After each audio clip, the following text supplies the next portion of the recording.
You know, I have literally not left my apartment for like 3 days. And the main reason is that it is absolute brick up here in the Northeast in New York. And I just haven't felt like dealing with it, to be honest with you. Even though I used to love cold weather when I was little, but not so much anymore. Especially single digits, I'm like, nah, not for me, thank you. But you see, the problem is that I love to record videos outside. I don't like being trapped in here all the time.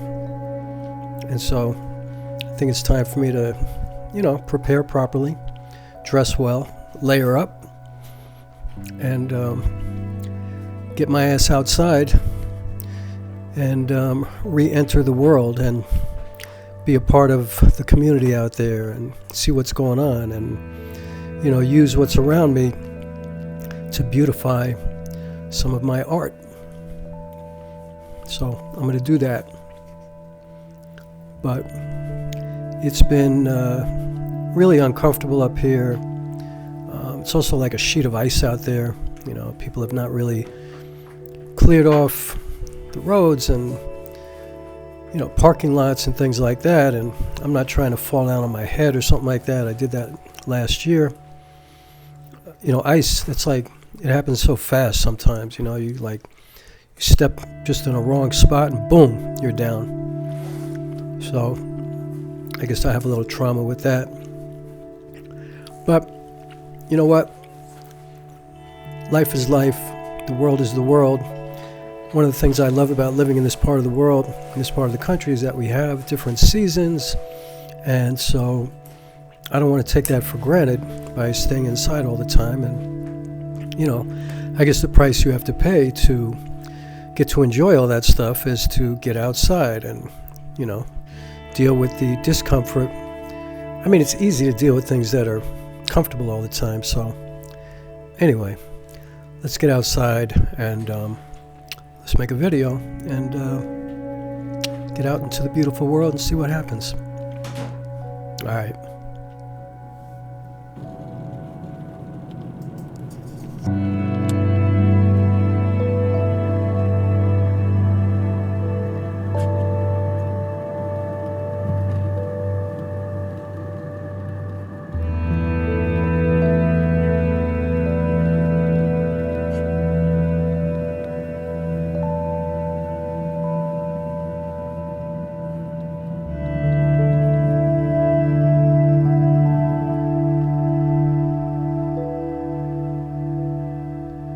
I am not focused on the perfect composition today.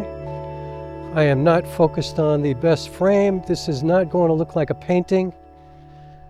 I am just trying to make a video in this brutal cold weather. It is absolutely crazy out here. You better give me some points for this because I am truly dedicated. There's like crazy ice out there on the Hudson River, which is weird. But I did have some stuff on my mind. And, there's a channel that I've been following recently, and it's called Urban Fraggle Fragmented.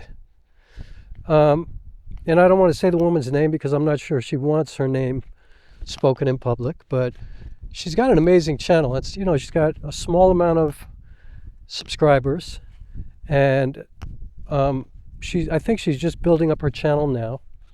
But first of all, I just want to say that there's some really fine filmmaking going on her channel. Like really, really solid filmmaking. Great storytelling. Like really, really excellent storytelling. Compelling, interesting, meaningful. And also, she's talking about stuff that is very provocative. And, I watched a video yesterday. And it was literally the first time, I'm sorry, I'm freezing. It was literally the first time that I kind of rethought about AI.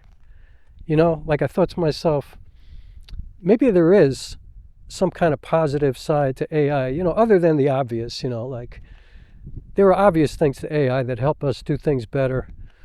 But overall, I've said many times, I will never, ever use AI to write a script for me, write a title for me, do anything like that. Like anything creative, I'm not using AI. I'm not using AI for a voiceover. I'm not using AI for anything creative that I could do for myself. Even if it's hard for me to do it, I'm going to do it because that's part of my process. So I'm not interested in AI for any of that. But when you think of AI in terms of, like in a more spiritual kind of sense, when you look at what's going on in the world and where we are at this time and how obviously there's just a lot of crazy stuff going on all over the world, politically, socially, culturally. There's just a lot of stuff going on. And this channel, unfragmented, Fraggle, was talking about how perhaps AI is like a mirror, having us look at ourselves. And, maybe this is the time that we need something like that. Like maybe we're caught up in this minutia of social media, this scrolling life, with things going by so fast. And, you can hardly keep up. And so as a result, nothing really means anything. Nothing's important. The most horrific things could be happening in the world. And it just doesn't matter because 2 seconds later, there's something else. It's just not natural to me. It's just not normal that we know every single thing that's happening all over the world, every single second in real time.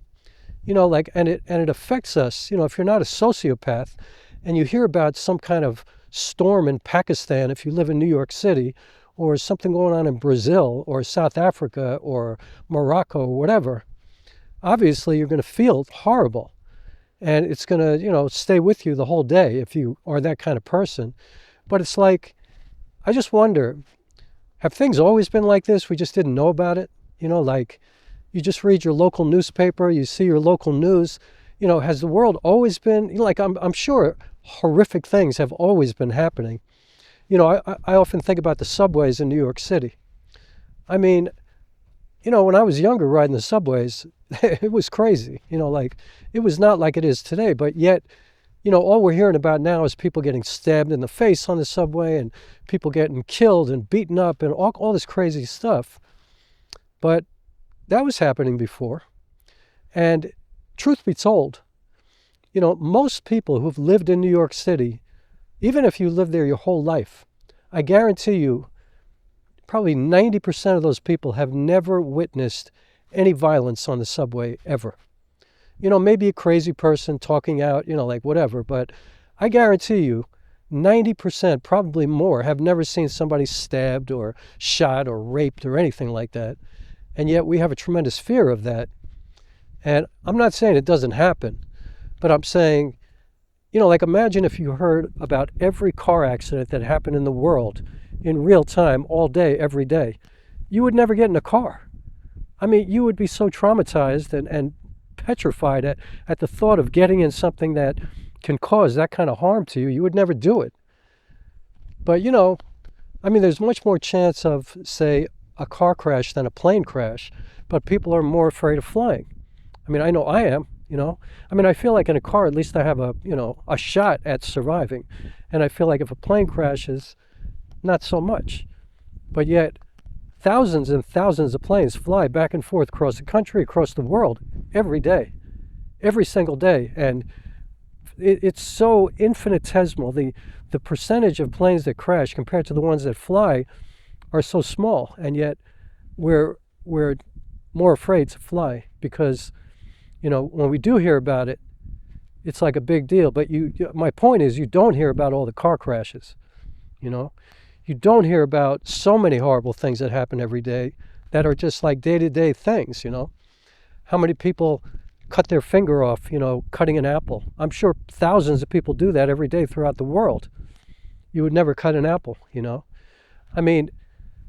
It's just like every time, I know that I'm affected in that way. Like I carry trauma with me all the time and I'm very sensitive.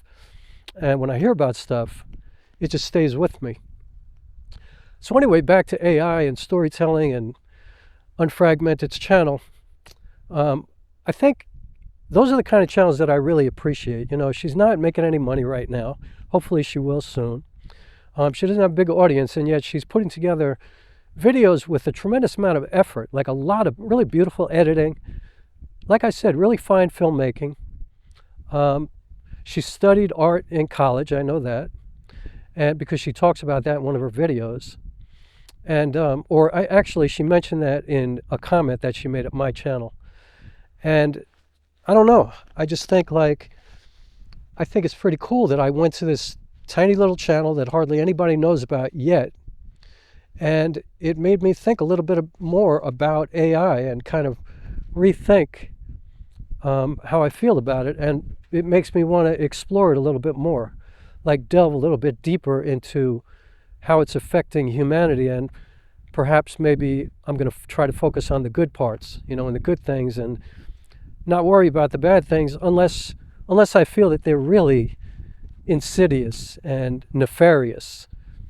And then I think it's really important to focus on things like that, and, you know, in my case, make art about it and yell and scream about it and let everybody know, you know, at least what's happening. And, you know, I'm never telling anybody how to feel or how to think, but I just want to bring things up, you know, and create a story about it in a way that people can relate to it, that people can, you know, say, you know, that reminds me of my life. It's familiar to me. And then you start thinking about things that you probably weren't thinking about before you saw that film or that play or read that book. And I think that's what art is for, and that's what I got from this channel. So I'm going to link her channel in my description. And I'm going to make this a short video right now because I don't even think it's 10 degrees right now, and I'm talking Fahrenheit. And it is kind of beautiful, right? It is kind of beautiful, but it's also kind of stupidly cold, and no human being should be out here right now, and I'm starting to lose the ability to talk right now. So I guess if there's anything else I'd like to say today, it's that there's a lot of things going on right now that are affecting people in a very challenging way in the United States, and I think throughout the world, actually. From fires to immigration situations to, you know, LGBTQ people's rights, and there's a lot of stuff going on right now. And I'm not sitting here taking sides or anything like that, but I just think now more than ever we should really be kind to one another. I remember when I was a kid going to this camp. Every year or every season at the end of the summer they had this thing called Color War. And even when I was a little kid, even the word color war really bothered me. You know, like putting the words color and war together and separating people onto different teams, it just seemed weird to me. But they didn't separate people by color, obviously, but it just was weird. But what I really didn't like is that all these people who had been friends and you know, just all love all summer together, playing ball together and doing art and taking trips and all kinds of stuff, suddenly you were absolutely required to hate people who were not on your team. It was like I think it was the green team and the white team, and if somebody was not on your team, like they separated the camp in half, and it was like an Olympics, you know, they had races and games, and, you know, it was nothing horrible, but what was horrible was that the hatred was real. It was genuine. Like, you could not talk to people on the other side, and it was, you know, it was low-key ugly. And I'll never forget, I was talking to my mother one morning, and I didn't want to go to camp. I said, you know what, I'm done for the summer. She said, you have to go. You know, we paid for it. You have to go. And I'm like, I don't like what's going on there. You know, it's like all these people who were friendly before, suddenly they hate each other. She goes, they're just kidding. It's just a game. I said, they're not kidding. It's like they really hate each other. They're doing stupid things to each other. You know, they're playing tricks on each other. It's just like, it's kind of evil. And she said, what do you like about it? I said, I like the running races. She said, why do you like the running races? I said, I don't know, because I like running.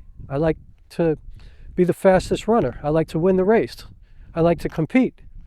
She said, well, then just focus on that. You know, just focus on what you like about it, what you love about it, and ignore the rest. And You know, there's no rule that says you have to take part in the hatred. There's nobody, you know, putting a gun to your head and making you act that way or feel that way. And so just focus on the things that you like and forget about the rest. And I said, but then I'm pretty much going to be the only one. And she said to me, you're always the only one. And that was so true. I am always the only one, it seems. Or often the only one. So anyway, I say, be the only one who is willing to take care of somebody who everybody else is ostracizing right now, because there are a lot of people being ostracized at the moment. And I think if everybody is willing to be the one, be the only one, be the one to step out when you know something wrong is happening, something that is unjust, something that is inhumane, be that one to step up and say something, because right now we need leaders. You know, we need people who are willing to step up and break off from the crowd, be different, be independent, and do the right thing. Do what you think is right, no matter what. So, I think that's a good way to end this video. So, that's what I'm going to do.